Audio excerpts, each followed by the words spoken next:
Guys మన rocking star Yash Bollywood మీద మంచి సీరియస్గా ఉన్నాడా? ఏదైతే సలార్కి జరిగిందో అదే టాక్సిక్కి జరగబోతుందా? మాట్లాడుకుందాం. అంతకంటే ముందు నేను మీ Gauravakrishna, welcome back to our channel wall poster. నిజంగా యష్ చాలా సీరియస్గా తీసుకున్నాడు. చాలా అంటే చాలా సీరియస్గా తీసుకున్నాడు బాలీవుడ్ని. బేసిక్గా మనం గమనించినట్టయితే ఇది ఎప్పుడు అపోజిట్లో జరుగుతుంది. బాలీవుడ్ ఇండస్ట్రీ ఎప్పటిగా ఆ నార్త్ ఇండస్ట్రీ అనేది అక్కడ కొంతమంది క్రిటిక్స్, కొంతమంది పిఆర్ టీమ్ కావచ్చు, యూట్యూబర్లు కావచ్చు, వాళ్ళందరూ సౌత్ ఇండస్ట్రీని ఈజీగా తీసుకునేవారు. సౌత్ ఇండస్ట్రీకి సంబంధించిన హీరోల పైన ఎప్పుడు నెగిటివిటీ స్ప్రెడ్ చేసేవాళ్ళు. ఇది 2015లో ఎప్పుడైతే బాహుబలి మొదలైందో ఆ తర్వాత ప్రభాస్ పాన్ ఇండియా మార్కెట్ని వెళ్తున్నాడు కాబట్టి ముందుగా ప్రభాస్ మీద నెగిటివిటీ కూడా కాదు, ప్యూర్ హేట్ రేట్. ఒక మనిషి మీద pure negativity, pure hate rate అంటే ప్రభాస్ గారి మీద ఎక్కువ ఉంది. ఆ తర్వాత అల్లు అర్జున్ అదే పాన్ ఇండియా మార్కెట్లోకి ఎంటర్ కావడం జరిగింది. బట్ అల్లు అర్జున్ మీద ఇంకా నెగిటివిటీ అనేది స్టార్ట్ కాలేదు. రీసెంట్గా ఒక చిన్న ఇన్సిడెంట్ అయింది. బట్ ఏంటంటే దాన్ని ఫ్యాన్స్ తిప్పి కొట్టేశారు. అండ్ ఇప్పుడు టాక్సిక్ యష్ మీద ఆ నెగిటివిటీ మొదలైంది. సో ఏంటంటే ఇది బాలీవుడ్కి కొత్త ఏం కాదు. ఎందుకంటే బాలీవుడ్ మనగడకే దెబ్బ పడే అవకాశం ఉందని చెప్పి వాళ్ళకి అర్థమైపోయింది. ఎందుకంటే ఇప్పటివరకు ఒక్కడే ఉండేవాడు, తర్వాత ఇద్దరు వచ్చారు, ఇప్పుడు ముగ్గురు వచ్చారు. రానున్న కాలంలో ఇంకా చాలామంది వస్తారు. తట్టుకోవడం మీ వల్ల కాదు.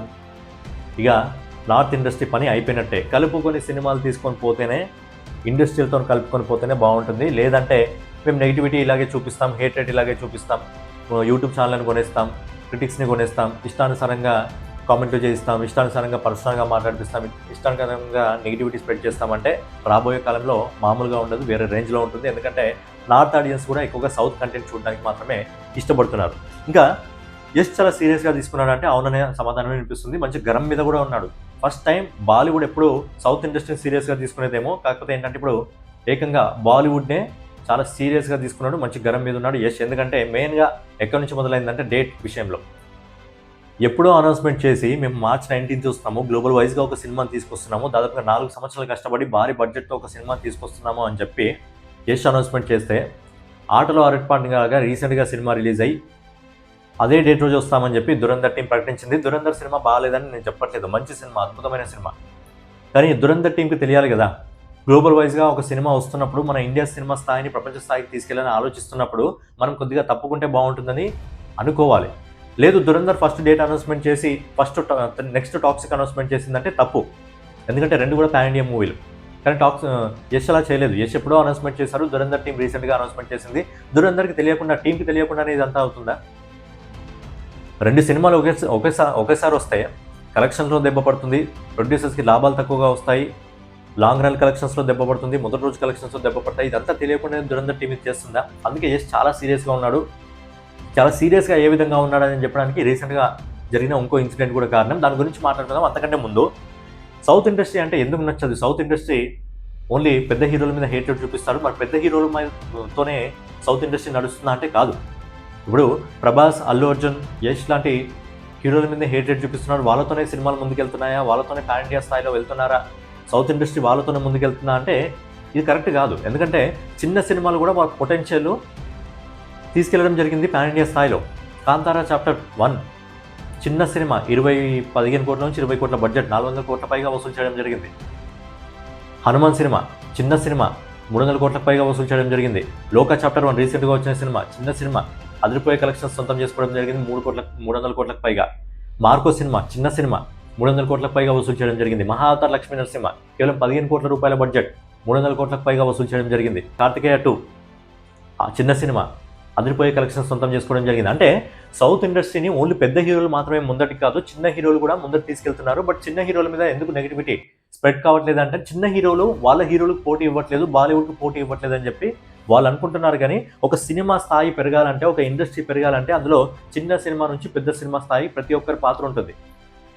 అదేంటంటే అది బాలీవుడ్కి తెలుసు. అయినప్పటికీ ఏంటంటే ఎవరైతే పోటీ ఇస్తున్నారో, ఎవరైతే ఫ్యూచర్లో మా మనగడకు అంటే బాలీవుడ్ మనగడకు దెబ్బతీసే అవకాశం ఉందో వాళ్ళ మీద ప్యూర్ నెగిటివిటీ, అది ఇప్పుడు టాక్సిక్ విషయంలో కూడా జరుగుతుంది. సో టాక్సిక్ ఒక ప్రమాదం ఉంది. సలార్కి జరిగిందే టాక్సిక్కి జరగబోతుంది. దీన్ని ఖచ్చితంగా ఫ్యాన్సే తిప్పికొట్టాలి. ఏ విధంగా అంటే సలార్ ఒక అద్భుతమైన సినిమా.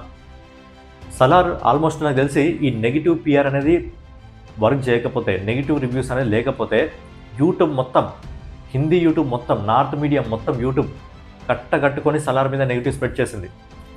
నెగిటివ్ మొత్తం స్ప్రెడ్ చేసి సలార్ థియేటర్లోనే 1000 కోట్లు వసూలు చేసే సినిమా 1000 కోట్లు వసూలు చేయకుండా చేశారు. ఓటీటీలో వచ్చిన తర్వాత ఆ సినిమా చూసిన ప్రతి ఒక్క ప్రేక్షకుడు కూడా అరే ఇది థియేటర్లో చూడాల్సిన సినిమా థియేటర్లో చూడకుండా ఓటీటీలో చూస్తున్నామే, అప్పుడు ఎవరెవరైతే యదవనా కొడుకులు వీళ్ళందరూ కావాలని ఈ సినిమా మీద నెగిటివిటీ స్ప్రెడ్ చేశారని చెప్పి ఆడియన్స్ కూడా ఫీల్ కావడం జరిగింది. ఎందుకంటే ఒకసారి సినిమా థియేటర్ నుంచి వెళ్ళిపోయిన తర్వాత మళ్ళీ ఆ ఫీలింగ్ అనేది మనకు దొరకదు. అలాంటి సలార్ లాంటి సినిమా నిజంగా ఆ పెద్ద స్కేల్ పైన చూస్తేనే బాగుంటుంది. కాకపోతే ఏంటంటే అప్పుడు నెగిటివ్ రివ్యూస్ బాగా పనిచేయడం జరిగింది, నెగిటివిటీ బాగా పనిచేయడం జరిగింది. ఆ కుత్తేనా కొడుకులందరూ కూడా ఓ సంవత్సరం తర్వాత మళ్ళీ ఓటీటీలో వచ్చిన తర్వాత వాళ్ళకి సినిమా నచ్చిందంట, థియేటర్లో నచ్చలేదంట. ఓటీటీలో వచ్చిన తర్వాత సినిమా నచ్చిందంట. కాకపోతే ఏంటంటే అప్పటికి జరగాల్సిన నష్టం జరిగిపోయింది. దానికి ప్రశాంత్ నీల్ కూడా బాధపడ్డాడు ఫ్యాన్స్ పట్ల. సినిమా అంత నెగిటివిటీ స్ప్రెడ్ చేస్తేనే దాదాపు 600 నుంచి 700 కోట్ల మధ్య వసూలు చేసిందంటే, ఒకవేళ ఎలాంటి నెగిటివిటీ స్ప్రెడ్ చేయకపోతే సినిమా ఈజీగా 1000 కోట్లు కలెక్ట్ చేసుకొని వెళ్ళేది. సో ఏంటంటే అప్పుడు ఫ్యాన్స్ తిప్పికొట్టలేకపోయారు. కానీ ఇప్పుడు టాక్సిక్కి ఆ అవకాశం ఉంది, ఫ్యాన్స్ తిప్పికొట్టాల్సిన అవసరం ఉంది. ఎందుకంటే మంచి లేకపోతే మనం కూడా మంచి లేదంటాం, మంచి ఉంటే మంచి ఉందంటాం. రాజాసాబ్ సినిమా వచ్చింది, రాజాసాబ్ సినిమా ఏ విధంగా ఉందో మనందరికీ తెలుసు. సో రాజాసాబ్ సినిమా మీద వీళ్ళు యాక్టివేట్ అయ్యారు. కాకపోతే రాజాసాబ్ సినిమా పేరు చెప్తేనే భయపడే విధంగా, ఆడియన్స్ భయపడే విధంగా వీళ్ళంతా రేంజ్లో నెగిటివిటీ స్ప్రెడ్ చేయడం జరిగింది. ఓకే, రాజాసాబ్ అలా ఉంది, మనం కూడా ఒప్పుకోవడం జరిగింది. మనము తెలుగు ఆడియన్స్ ఎంత నిజాయితీగా ఉంటారంటే నిజంగా సినిమా బాగాలేదంటే బాగాలేదని చెప్తారు, బాగుందంటే బాగుందని చెప్తారు. కొంతమంది రివ్యూల కోసం ఇష్టానుసారంగా మన తెలుగులో ఈ మధ్య తయారవుతున్నారు అనుకోండి. నిజంగా సినిమా బాగున్నా బాగాలేకపోయినా దాంట్లో లాజిక్లు వెతకడం, సినిమా బాగాలేదని చెప్పడం, అలా వాళ్ళ రివ్యూస్ కోసం ఏదేదో మాట్లాడుతున్నారు. అది తప్పు అనిపిస్తుంది కొన్నిసార్లు. ఇక టాక్సిక్ ఉన్న ప్రమాదం ఏంటి మనం ఒకసారి మాట్లాడుకున్నట్టయితే, సలార్ సినిమా 1000 కోట్లు వసూలు చేయాల్సిన సినిమా సలార్ ఎందుకు వసూలు చేయలేదు?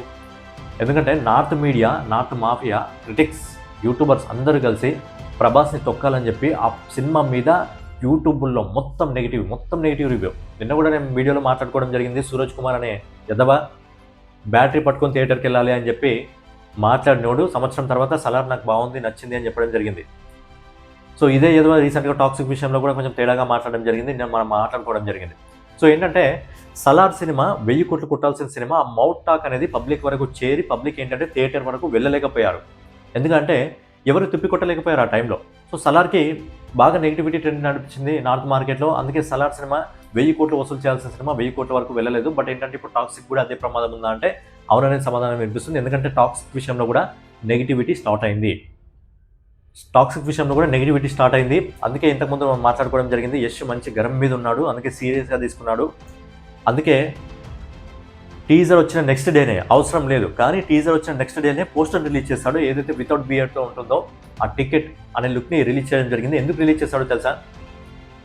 ఒక 2-3 మంత్స్ ముంగట బాలీవుడ్ మీడియా యష్ వితౌట్ బియర్డ్తో యష్ చూడడానికి బాగుంటాడు అని చెప్పి బాగా నెగిటివిటీ ట్రోల్ చేయడం జరిగింది. దానికి సమాధానంగానే టీజర్ రిలీజ్ అయిన నెక్స్ట్ డేనే ఒక చెప్పు తీసుకొని ఈ చెంప ఆ చెంప వాయించినట్టు చెప్పుతో సమాధానం చెప్పాడు యష్. అసలు అవసరం లేదు, టీజర్కి ఆల్రెడీ ఫుల్ హైప్ ఉంది, టీజర్ అదిరిపోయే రేంజ్లో నడుస్తుంది. కానీ టీజర్ రిలీజ్ అయిన వితిన్ 24 అవర్స్లో మళ్ళీ ఒక పోస్టర్ రిలీజ్ చేశాడంటే యష్ ఎంత సీరియస్గా ఉన్నాడో అర్థమవుతుంది. సో యష్ ఎంత సీరియస్గా తీసుకోవడం జరిగిందో, యష్ ఫ్యాన్స్ కూడా మీ చేతుల్లోనే ఉంది ఆ బాధ్యత. మీరే ఖచ్చితంగా దాన్ని తిప్పికొట్టాలి. ఏదైతే నెగిటివిటీ అనేది స్ప్రెడ్ చేయడం జరుగుతుందో ఖచ్చితంగా ఇప్పుడు స్టార్టింగ్, ఇంకా సినిమా రిలీజ్ కావడానికి ఇంకా టైం ఉంది, 25 రోజులు టైం ఉంది. ఆ టైంలో కూడా ఇంకా బాగా నెగిటివిటీ స్ప్రెడ్ అవుతుంది. ఎవడైతే నెగిటివ్గా స్ప్రెడ్ చేయాలని చూస్తారో, స్పెషల్గా ఇది మన సౌత్ ఇండస్ట్రీకి సంబంధించింది. ఒక్క యషే కాదు, యష్, ప్రభాస్, అల్లు అర్జున్, మిగతా హీరోలు రాబోతున్న వాళ్ళందరూ పట్ల కూడా వీళ్ళు నెగిటివిటీగానే చేయడం జరుగుతుంది. అది ఒక మాఫియా లాగా, ఒక పిఆర్ టీం అనేది కట్టుకొని చేస్తుంది. ఇది దురంధర్ టీం చేస్తుందా, రణ్వీర్ సింగ్ ఫ్యాన్ చేస్తున్నారని నేను ఒప్పుకోవట్లేదు. ఖచ్చితంగా ఇది సౌత్ ఇండస్ట్రీ అంటే పడని కొన్ని బాలీవుడ్ మీడియాలు అవన్నీ బాగా చేస్తున్నాయి. కాబట్టి ఏంటంటే యష్ ఎంత సీరియస్గా ఉన్నాడో సినిమా విషయంలో ఫ్యాన్స్ కూడా అంతే సీరియస్గా ఉండాలి. ఈ చెప్పుతో నా చెప్పుతో కొట్టినట్టు పోస్టర్ రిలీజ్ చేశాడు. ఎవడైతే బియర్డ్ లేకుండా బాగుండడు అని చెప్పి అన్నారో వాళ్ళే ఈరోజు పరిచయం అవుతున్నారు ఆ ఫోటోని చూసేసి. నిజంగా ఆ టీజర్లో ఏదైతే ఫస్ట్ యష్ లుక్ వచ్చిందో నిజంగా హాలీవుడ్కి సంబంధించిన ఎవరైనా విలన్ని పెట్టారా అని అనిపించింది. బ్యాక్ నుంచి లుక్స్ చూస్తే, పై నుంచి లుక్స్ చూస్తే. కానీ ఫైనల్గా యష్ అని తెలిసింది. సో ఏంటంటే ఇది బాలీవుడ్కి కూడా అర్థమైంది. బాలీవుడ్లో ఎవరైతే నెగిటివ్గా పిఆర్ నడిపిస్తున్నారో వాళ్ళకు కూడా అర్థమైంది. సో ఏంటంటే సలార్కి ఏదైతే నెగిటివ్ టాక్ వల్ల సలార్ 1000 కోట్ల వరకు వెళ్ళలేకపోయిందో, ఒకవేళ టాక్సిక్ సినిమా కూడా అదే విధంగా నెగిటివ్ టాక్ స్ప్రెడ్ చేస్తే ఖచ్చితంగా సినిమా అనుకున్న దానికంటే ఒక 30% కలెక్షన్స్ తక్కువగా వసూలు చేయడం జరుగుతుంది. కాబట్టి ఎవరైతే నెగిటివ్ పిఆర్ స్ప్రెడ్ చేస్తారో ఖచ్చితంగా వాళ్ళని తిప్పికొట్టాల్సిన అవసరం ఉంది. ఓకే, సినిమా బాగుందంటే మనం కూడా బాగుందన్నాం, సినిమా అటు ఇటు ఉందా అంటే ఓకే. బట్ సినిమా బాగున్నా కానీ నెగిటివిటీ స్ప్రెడ్ చేశారంటే ఖచ్చితంగా తిప్పికొట్టాల్సిన బాధ్యత సౌత్ ఇండస్ట్రీ మీద, యష్ ఫ్యాన్స్ మీద ఖచ్చితంగా ఉంది. చాలా డేంజర్గా ఉంది యష్ లైనప్. ఇప్పుడు టాక్సిక్ తర్వాత రామాయణ పార్ట్ 1, తర్వాత రామాయణ పార్ట్ 2, తర్వాత KGF 3. సో ఓవరాల్గా ఏదైనా మన ఈ టాపిక్ మీద మీ ఒపీనియన్ ఏంటి అనేది ఖచ్చితంగా కామెంట్ రూపంలో తెలియజేయండి. వీడియో మీకు నచ్చినట్లయితే ఖచ్చితంగా లైక్ చేసి కామెంట్ చేసి సబ్స్క్రైబ్ చేసుకొని మన వాల్ పోస్టర్ ఛానల్ ఫాలో అవుతుండండి. నెక్స్ట్ వీడియోలో మళ్ళీ కలుసుకుందాం.